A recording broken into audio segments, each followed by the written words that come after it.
bukan hatiku yang disedihkan, melainkan hati kamu sekalian. Atau sekurang-kurangnya supaya jangan aku melebih-lebihkan hati beberapa orang di antara kamu. Bagi orang yang demikian sudahlah cukup teguran dari sebagian besar dari kamu, sehingga kamu sebaliknya harus mengampuni dan menghibur dia, supaya ia jangan binasa oleh kesedihan yang terlampau berat. Sebab itu aku menasihatkan kamu supaya kamu sungguh-sungguh mengasihi dia. Sebab justru itulah maksudnya aku menulis surat kepada kamu, yaitu untuk menguji kamu apakah kamu taat dalam segala sesuatu. Sebab barang siapa yang kamu ampuni kesalahannya, aku mengampuninya juga. Sebab jika aku mengampuni, seandainya ada yang harus kuampuni, maka hal itu kubuat oleh karena kamu di hadapan Kristus, supaya iblis jangan beroleh keuntungan atas kita, sebab kita tahu apa maksudnya. Paulus di sini mengajarkan orang yang bersalah itu harus diampuni kesalahannya. Bahkan Paulus mengajarkan harus dihibur agar ia jangan binasa oleh kesedihannya. Jadi orang yang salah tersebut jangan binasa karena rasa bersalah dia. Jadi di sini Paulus menggambarkan bahwa orang itu saat bersedih, tentunya dia ini ya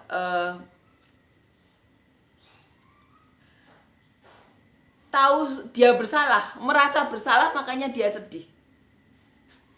Orang yang digambarkan kayak gini ya, orang itu yang bersalah itu harus diampuni kesalahannya.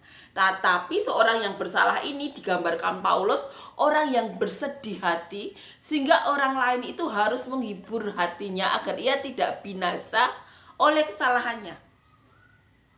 Ini yang digambarkan oleh Paulus. Orang yang bersedih karena kesalahannya.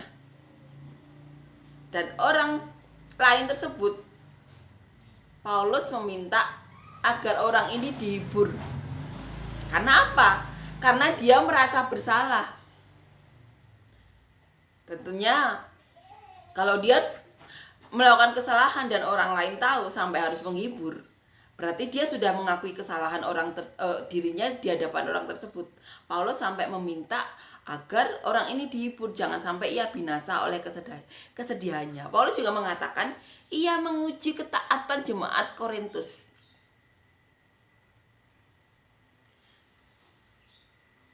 Apakah kamu taat dalam segala sesuatu, dikatakan di ayat 9.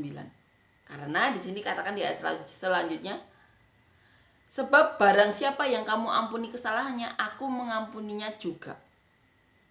Jadi di sini ada dua orang ya, dua pihak. Yang satu orang yang bersalah, yang satu orang yang dimana dirugikan ya.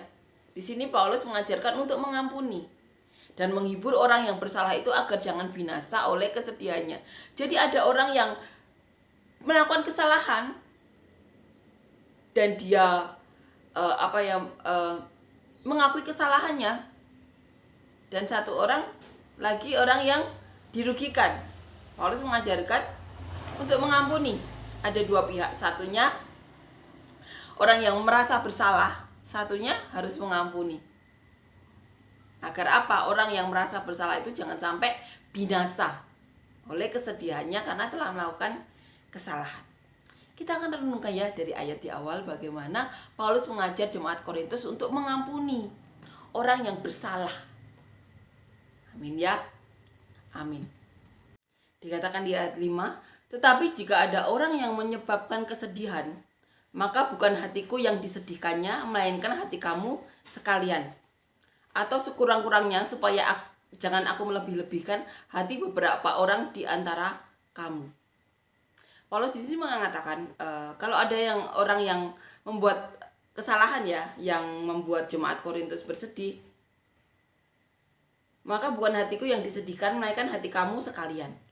Atau di sini Paulus mengatakan agar diri Paulus tidak melebih-lebihkan hati beberapa orang di antara kamu.